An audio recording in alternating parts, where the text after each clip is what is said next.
Was there any football players or football coaches that you had the opportunity to play golf with? Oh, I played with Vince Lombardi. Probably a 12, 14 handicap. It couldn't have been nicer. Tough guy, but that's what they were in those days. Hey, it's supposed to be a hell of a defensive club. It didn't look like it to me. No, I don't want Chandler to punt. Why the hell would I have Chandler to punt? What are you doing out there? The NFL, in a lot of ways, joined the 20th century with Lombardi and Green Bay.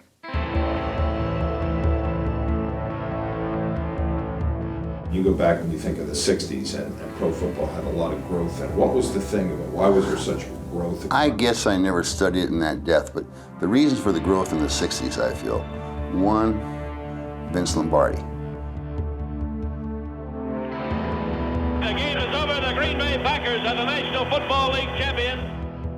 What he did at this little Green Bay, Wisconsin team, the Packers, winning the first Super Bowl game. It's become a semi-habit, Vinny. Congratulations for the second year in a row. Wonderful performance by a fine football club and a great coach. People don't know Coach Lombardi. They have no idea who he is. This is Vince Lombardi, coach of the finest football team in the world, the Green Bay Packers. The big word in professional football is execution. All players succeed on the blackboard, but men make them work. He brought a degree of excellence to the game, and he was a wonderful, wonderful teacher. He believed that teaching was the world's greatest profession. And he said, it's not coaching, it's teaching. We were graded, of course, every play throughout the year. It's too slow to the hole. On Thursdays, the grades would be posted on the blackboard for every eye to see, and perhaps this was the start of something instilling some pride in the individuals. Alone, Lombardi resuscitates a disorganized, depressed, dying team. He force-feeds the Packers with his will to work, his demand for discipline, his relentless drive to win. By summer's end, the Packers are Lombardi. I'll tell you something, Leroy, you're not going to get your job back unless we get a better performance. He came up to me one day on a practice field, and I had missed a block a couple plays before, and I jumped off sides this time. And he comes running across the field, and he gets about 10 inches from my nose, and he goes, "Mister, the concentration period of a college student is 5 minutes, high school is 3 minutes, kindergarten is 30 seconds, and you don't have that? So where's that put you?" So I got down. Well, what am I going to do next? I'm never going to play for this guy. Never going to make him happy. So I'm up in the locker room, shuck my hat, my shoulder pads off, looking at the floor, checking the carpet and the pattern in the carpet. I've been there about 40 minutes. He walks in, sees me down at the far end of the locker room, comes down, messes up my hair, pats me on the neck, says, "Son, one of these days you're going to be the best guard in football." Boom! It just filled me up. It gave me an energy, it gave me a warmth inside, it gave me a burn, it gave me a push. And from that point on, if he believed in me, I could believe in me. By the way, both these halfbacks are real bad on flies. Geez, if we don't throw, we got to throw at least 10 or 12, 15 flies in this ball game. So we're going to use the 4 pass for this there. Football coaching takes a great deal of time. It takes every minute of your time during the season. From the first part of June through January, there are no days off. You work every day, and you work long hours. You work from 7 or 8 in the morning till 12 or 1 o'clock the next morning. I think we can work 64 give and 65 give either way, right? Vince Lombardi was a game changer. Now, when Vince Lombardi came on, you knew it was something special. Dowler, touchdown. They're going to be heard from. You could tell. There was something about the way his team played that made you sit up and take notice and know that he was going to be a game changer. Lombardi is Lombardi for a reason. You understand all the things that he brought to the game. If the end has the linebacker taken in, he will come around it and seal inside. What we're trying to get is a seal here and a seal here and try to run this play in the alley.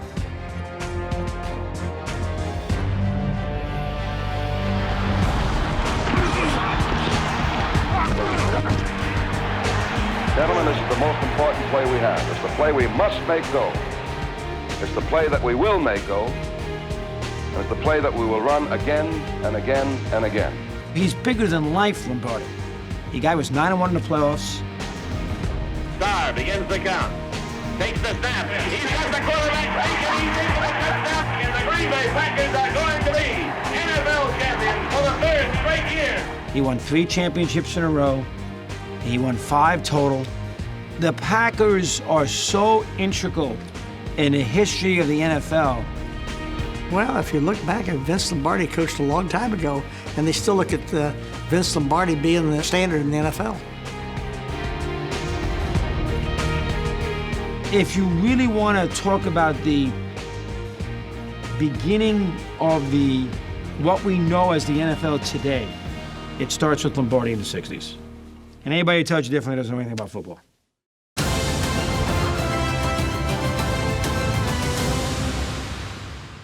Dun, dun, dun, dun. You say that, and everybody knows what you're talking about. Even non-sports fans. They know the Monday Night Football theme, called Heavy Action, by the way, which some people don't know. Welcome to ABC's Monday Night Primetime National Football League television series. We wanted to expand our television coverage, and we couldn't go on Friday night or Saturday because of the college football in the high schools. So I thought that Monday night might be feasible. When Pete Rozelle was pushing the idea of Monday Night Football, the other networks didn't want it. ABC was third at that time. CBS and NBC didn't want to disrupt their primetime schedules to put a football game on Monday night. It wasn't America's game at that point. But ABC took it, and the first game, Modell said, we'll host it in Cleveland, but we want Namath and the Jets coming off their Super Bowl. And only then did they realize, hey, this can work. And then on TV, it became a larger-than-life experience. Kicks off, it goes to Homer Jones. Homer takes it at the 6-yard line for the Cleveland Browns, and he breaks into the open. Now it's a foot race. He'll go all the way. Homer Jones goes 94 yards. Television periods got a lot to do with it, too. People watch TV. Walter Cronkite. Look at 69 with the landing on the moon. TV was it. And they put a Monday Night Football game on there. Generally, just on Sunday was the NFL, and then you added the extra night. It was like you got a chance to open up another Christmas present. He's gone. He's gone all the way. Puts his head down. 80-yard touchdown. This is over. And for a sporting event to be viewed as important an event as anything else that's seen in prime time was groundbreaking. In spite of my national connections, Howard, I stick with the Colts. It's an American cultural icon. Cosell, Meredith, Gifford, there was a magic about their chemistry, a rock star quality to all of them in unique and different ways. And let's hear it for the Bills. Let's hear it. Come on, let's go. Let's go, Bills. Come on, come on. Let's hear it. Let's hear it for Dandy. The way that he would broadcast and opinionate and bloviate, whatever eights you want. That's absurd. All they got to do is roll a tape. So it's 3 downs and over for the Kansas City Chiefs, and that's been their wont so often tonight at a time when they desperate. Their wont. W-O-N-T. Oh, Howard. The education of Dandy Don continues. We await the punt. Hate him or like him, you got to watch him. Hate him or like, you got to watch him. And that's one of the things that Roone said. Listen, I don't care if you hate him. I don't care if you like him, but you got to watch him. Make sure Cosell gets this picture. He stinks. And I thought that Roone Arledge always tried to make it so that it was just as entertaining in the booth as it was on the field. As you can see, I'm with a quarterback who's had many nights in his career, much like the terrible one that Dan Pastorini is suffering tonight. Remind us of some of them, Don. I'm getting tired of hearing about that, to tell you the truth. I know Cosell was important to Monday Night Football, no question. But he couldn't have done what he did without Don Meredith. Don Meredith was a genius, and he was unscripted. Everybody loved him.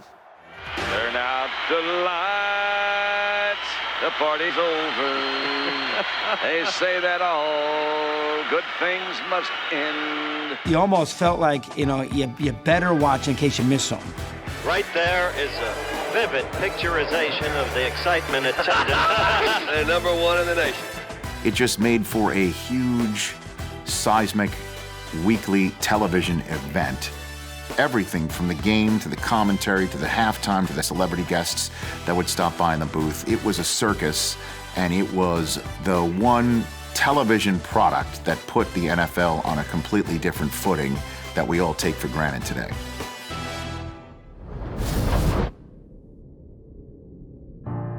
He's so beloved by Kansas City. He bought the Chiefs. They were the Texans. He brought them in 1961 to Kansas City. He wanted to buy the Chicago Cardinals at the time. My father got back to him and said, tell Hunt, if he waits a couple of years till everybody gets out of the red and into the black, I would consider it. There's no excuse for expansion in the National Football League. Hunt didn't want to wait. Why wouldn't a new league succeed? I asked myself that question, and then I thought, well, it will. These players have got the choice. For the first time in, I guess, 10 years, they have a choice of where they can go play. From coast to coast, from September to December, the American Football League race was a hectic and exciting one. I think that there's room for growth, and that the right way for it to happen was through the merger.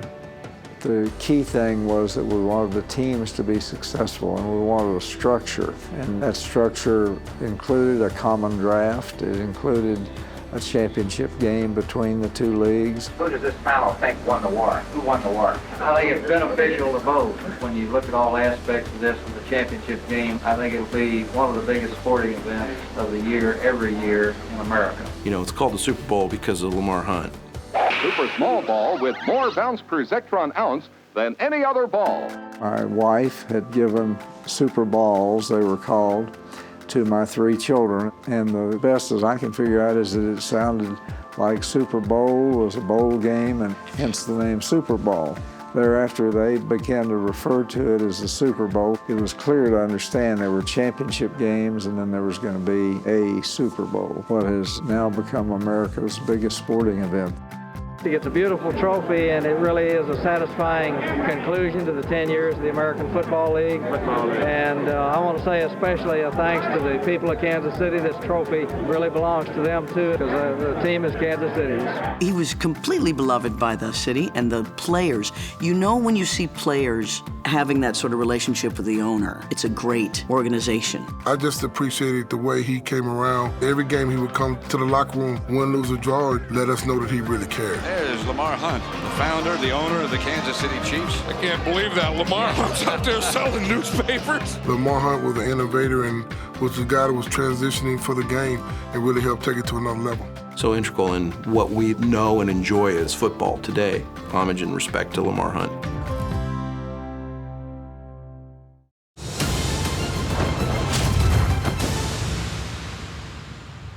You know, it's like you're at war when it's football. It's so regimented. What the hell's going on out here? Everyone's wearing helmets. Even the language of football is military. They're blitzing. Then blitz the out of him on 3rd down. We're going to throw the bomb. Thought you were going to bomb it. In football, it's war. Joe Namath probably was the most famous one. He broke out of the mold. Joe Namath had signed with the New York Jets. Broadway Joe, bigger than life, and he dominated the media. To my knowledge, it's the largest amount ever given to an athlete for professional service. And let me say we're very happy to do it. You haven't even put on a Jet uniform yet. You already feel a little bit of pressure? Well, pressure just makes you go a little more. I kind of like pressure a little bit. The thing about Joe Namath is he's cool. Just ask him. He'll tell you. Well, I feel confident I can play better than anybody that's ever played the position. He changed the way we looked at football players. It wasn't group cut, you know, I'm a football player. And you don't drink or have fun. Look at them sideburns. He looks like a girl. Now, Johnny Unitas, there's a haircut you could set your watch to. He spoke to my generation of football players saying, well, that doesn't have to be your father's NFL. Kids wanted to be like him because he changed the mold. That kind of guy who was larger than life with his fur coats and his 4 women on his arm. He was just, you know, it was every kid's fantasy. My favorite team growing up were the New York Jets. Being a kid in Jersey and having Joe Namath be the quarterback of the New York Jets was way too attractive to not get involved in. And when he broke his jaw, I changed my face mask and put one on. I wanted to wear white shoes, everything. I went and bought a cheap little rug and put it in my bedroom like his llama rug he had in his apartment. I wanted to be Joe Namath. And then we had a chance to play the Jets in Shea Stadium, and Joe was on the other side of the field, and I couldn't believe it. There he was, the man that I had idolized for so long. I ran across the field, stuck my hand out. I said, "Mr. Namath, I'm Joe Theismann." Now, keep in mind, I'm in my Redskin uniform. I said, "I just wanted to say hello, and by the way, do you want me to carry your helmet to the locker room for you?" And he said, "No, it's okay, son." Joe Namath, Broadway Joe. They live the dream, and they make Super Bowl III. And everybody knows what a huge underdog. I think we got a heck of a shot of winning. We beat anybody in the world, and I think we're going to win next Sunday. I know we're going to win. I have that attitude. I feel that way, and it's not overconfidence thing. It's football sense. The Jets came and whipped him. You know, the way that he threw it and his confidence, I mean, I just felt like there was a changing of the guard from Johnny U to Joe Willie, you know, and I saw it right in front of me. Namath, red hot. Everybody thought he'd get killed in this game. He has killed Baltimore so far. The Jets really were the new kid on the block, but they had some talent. And he may go. He's in there, still scoring. Joe Namath was very flamboyant, but put him out there, he got the job done on the field. The New York Jets are the world champions. Joe Namath has been named the most valuable player of this game, and rightly so. Got to have confidence in your team, got to have confidence in yourself, and if you don't have that confidence, you can't play football. We all felt we could win, we won. And he really was the first one that made football mainstream. And then when they won the Super Bowl, it just validated everything the AFL was all about. And it really was the beginning of what I think is the greatest league in the world.